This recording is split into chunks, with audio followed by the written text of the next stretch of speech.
नमस्कार साथियों, मैं हूं जितेंद्र कुमार। इस वक्त हम कटिहार जिले के प्राणपुर प्रखंड में मौजूद हैं, सदरामपुर पंचायत में मौजूद हैं और यहाँ जो है मुकेश सहनी का ये काफिला आज यहाँ पर पहुँचा था और सबसे बड़ा आकर्षण था कि उनका जो नाव छाप है, उनके बाद उनका जो बस है, उस बस का जो कीमत है 4 करोड़ रुपया जो है कि लोगों ने घोषणा किया। हमने भी सुना, सभी को सुने कि 4 करोड़ रुपया का बस है और बस के अंदर में जो उनका जो सीट है, उस सीट पर जो बैठते हैं वो सोने चांदी से बना हुआ है। यानी कि ये बिल्कुल जो है देखने में वो ऐसा लग रहा है किसी राजकुमार का वो गद्दी है, लेकिन वो बस में है। 4 करोड़ का बस से जो वो आना जाना करते हैं और कई जगह कई ज़िले में जो है उनका अभी आना जाना काफिला बाकी है। देखिए हमारे साथ में, देखिए हमारे साथ कई कर्जकर्ता लोग हैं। इसीलिए जो भी नेता है सब भागते हैं, क्या वो आपको जाते हैं, आपको मौका मिलेगा तो आप भी उसको आगे नहीं बढ़ने दीजिएगा। अभी वर्तमान में जाति जनगणना हुआ, निषादों की संख्या 30% से कम नहीं होगा पूरे बिहार में, लेकिन आज कई परसेंट दिखाया गया। क्यों? ताकि मुकेश सहनी घबरा जाए कि भाई हमारी जाति बनी नहीं है, हमारा दल क्या मजबूत होगा। मुकेश सहनी से डर के ये बिहार सरकार के नेताओं ने आपकी संख्या बिहार नहीं, झारखंड और उत्तर प्रदेश।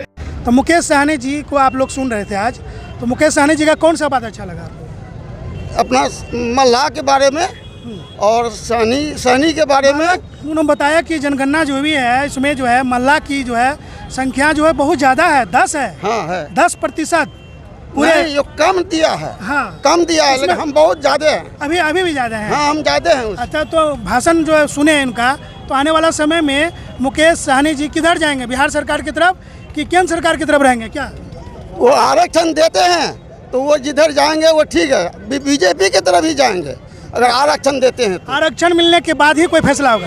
बाबा मुकेश सहनी को देखे, हाँ? कैसा लगा देखने के बाद? अच्छे लगा। गांव घर का लड़का जैसा है, बोले कि प्रदेश चल गए थे वहाँ हम बचपन में, कमाए, बहुत ऐशो आराम जिंदगी था मेरा, है ना? तो लेकिन हमको लगा कि मल्लाह भाई बड़ा कष्ट में है, उनके लिए कुछ करना चाहिए, तो वो जो है कि रथ यात्रा में निकले हैं। तो आपका अब क्या सोच है आपका? अच्छा लगा। अच्छा लग रहा है। क्या बाबा बहुत देर से आप हैं, कुछ बताना चाह रहे हैं? देखिए, मुकेश सहनी का भाषण बहुत अच्छा मल्लाह के प्रति मिला, निषाद के प्रति।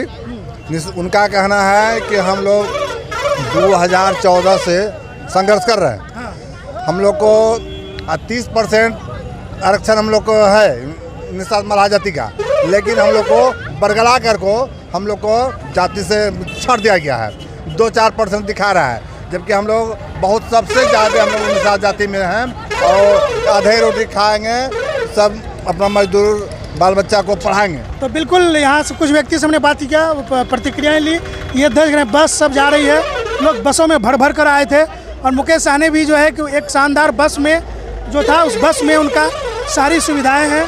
तमाम सुविधाओं को देखते व्यक्ति यहाँ देखिए कार से आए हुए हैं, तो VIP जैसा नाम है और वैसे ही जो है कि दूर दराज के जितने व्यक्ति हैं सभी को जो है एक VIP रूप इसमें जो है देखने को मिल रहा है। तो बने रहिएगा हमारे साथ, देखते रहिए खास रिपोर्ट में जितेंद्र कुमार, कटिहार बिहार के लिए। धन्यवाद। के दौर में काफ़ी जूनियर पत्रकार थे हमसे और आज जो है कि इसको भी यहाँ पर देख रहे हैं। कैसे आना हुआ यहाँ?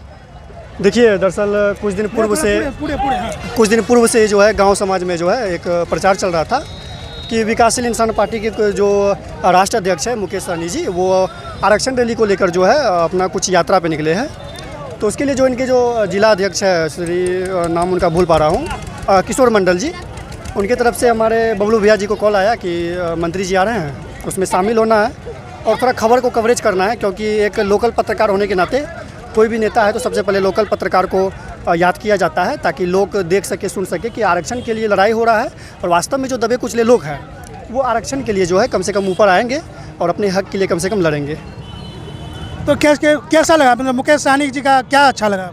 देखिए, एक पत्रकार होने के नाते सभी पार्टी का सपोर्ट करना मेरा हक है, ठीक है, लेकिन वास्तव में जो है मेरे अंदर क्या है तो वो तो खैर बता पाना मुश्किल रहेगा, क्योंकि लेकिन एक पत्रकार होने के नाते जो है सभी पार्टी का सपोर्ट करना जो है एक कर्तव्य बनता है। सबकी सुनना? जी बिल्कुल, सबकी सुनना। तो चलिए एक बात बताइए, इस बार जो है 2024 का जो है क्या मतलब आगाज हो चुका है, धमक आ चुका है, दस्तक दे चुका है? जी बिल्कुल, लेकिन एक थोड़ी सी अगर कही जाए तो ये दिक्कत वाली बात है कि वर्तमान समय में 2024 में जो चुनाव होने वाली है, तो ऐसा लगता है कि जाति आधारित जो सभी जो है अपने अपने जात। वही सवाल बन रहा है कि इस बार का जो चुनाव है उसमें मुद्दा क्या रहेगा। साफ तौर पर पहले अब जो इससे पहले जो एक मुद्दा हुआ करता था विकास का मुद्दा, वो विकास का मुद्दा अब खत्म हो चुका है। अब एक ही मुद्दा बन चुका है कि फलाना नेता है, देखिए वो मेरा जात का है, बिल्कुल उसको सूरज वोट जी देना। ने क्लियर कर दिया है कि इस बार का जो है ऐसा लग रहा है कि थोड़ा सा हवा जो बह रहा है कि हवा में सिर्फ यही आ रहा है, सिर्फ जात पात। जी बिल्कुल। धर्म की बात तो खैर चल ही रही थी, लेकिन अब धर्म के बाद जो है जात पात पर ये सारी बात अब सामने खुल कर आ रही है और इस तरह से आ रही है लोगों को पता भी नहीं चल रहा है। तो ऐसे में बाबा साहब का संविधान बचेगा कि रहेगा? देखिए, अगर साफ तौर पर कहा जाए तो संविधान का तो उसी दिन उल्लंघन हो गया था जिस दिन ये वोट बिकना शुरू हो गया था, और वर्तमान समय में वही स्थिति हो भी रहा है। जैसा कि मैंने आपको पहले बता दिया कि इस बार का चुनाव जाति आधारित पर होगा। साफ तौर पर जो मतदाताओं के दिमाग में वो चीज़ घोल दिया गया है कि फलाना कैंडिडेट फलाना जात का है और उसको वोट देना है। होगा कि माननीय मुकेश सहनी जी आए हुए थे अपनी संकल्प यात्रा को लेकर, और उन्होंने साफ तौर पर जो है जितने भी लोग थे सबके हाथों में जी इसमें गंगा जल है, जी। तो क्या अनुमान लगाया जा सकता है? विकासशील इंसान पार्टी गंगा जल संकल्प यात्रा, इनसे मतलब नहीं समझ पा रही है। ठीक है, आप क्या समझ पा रहे हैं? ख़ास तौर पर जैसा कि मैंने न्यूज़ कवरेज करने के दौरान भी मैंने देखा कि मुकेश सहनी जी ने सबके हाथों में जल दिया और जल देके उनको एक सौगंध खिलाया है। लेकिन वो बोले हम पंडित बन गए। जी बिल्कुल, पंडित बन गए हैं। तो ख़ास तौर पर अगर कही जाए तो वोट लेने के लिए चाहे पंडित लोहार यादव कुछ भी बनना पड़े, लेकिन ये लड़ाई जो वर्तमान समय में हो रही है वो निषाद समाज के लिए हो रही है। क्योंकि आप साफ तौर पर जब आपने देखा कि जब मंच पर माननीय मुकेश सहनी जी बोल रहे थे तभी किसी भी कास्ट के बारे में, किसी भी जाति के बारे में या छोटी जाति के बारे में चर्चा नहीं हुआ। कोई भी जाति के बारे में चर्चा नहीं हुआ, सिर्फ ये चर्चा हुआ कि जातवों की संख्या अधिक है और दूसरे नंबर पर मल्ला भाई जो है तो क्या जादव का दूध में ये गंगा जल को मिला देने के बाद तेजस्वी की सरकार बन जाएगी? नहीं जगह, बिल्कुल इस तरह की बात नहीं है। वर्तमान समय में अगर चाहिए तो बिहार में जो एक सुचारू रूप से सरकार चलाने के लिए केंद्र सरकार पर भी उन्होंने वार किया कि देखिए ये जो है पिछले सत्र में जो उनको जो चोट लगा, मंत्री जी थे उनके विधायक को खरीदा गया तो वो दर्द छलक रहा है। तो वास्तविक बात है कि जब उनके विधायक को खरीद के उनको सड़क पर ला दिया जाएगा तो ये दर्द वास्तव केंद्र सरकार की तरफ जाना सही या गलत था? देखिए, जिस तरह से धोखा मिला है तो मेरे तरफ से तो ना ही रहेगा। तो आने वाला समय में कयास लगाया जा सकता है कि यही दो जाति जो है मिल करके बिहार को चलाएगा। शायद ये तो अब बात वाली बात है। संसद के चुनाव में भी यही दो जाति का सिक्का उछलेगा। जी बिल्कुल बिल्कुल बिल्कुल जात पात पर जो है, बिल्कुल जात पात पर चुनाव होने वाली है। तो इन तमाम बातों को हमने सूरज कुमार से समझने का प्रयास किया। हमारे साथ बाबा हैं, जरा सा बाबा, गंगा जल का मतलब क्या समझे? गंगा जल तो एक शुद्ध जल है जिसको हमारे हिंदू धर्म में मान्यता है कि वो बड़ा शुद्ध होता है। नहीं, ये राजनीतिक गंगा जल है कि नहीं, जो हकीकत में गंगा माँ है वो है पॉलिटिकल गंगा?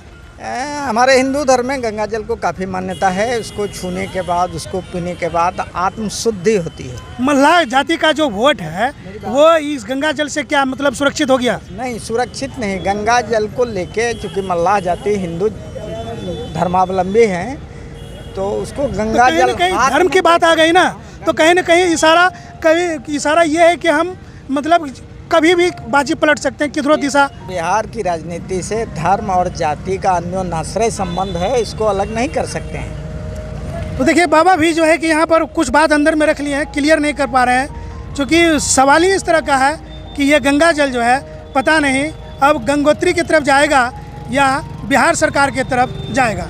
तब तक के लिए हर खबर पर बने रहिए हमारे साथ, देखते रहिए हमारी खास रिपोर्ट। मैं हूँ जितेंद्र कुमार, कटिहार बिहार के लिए।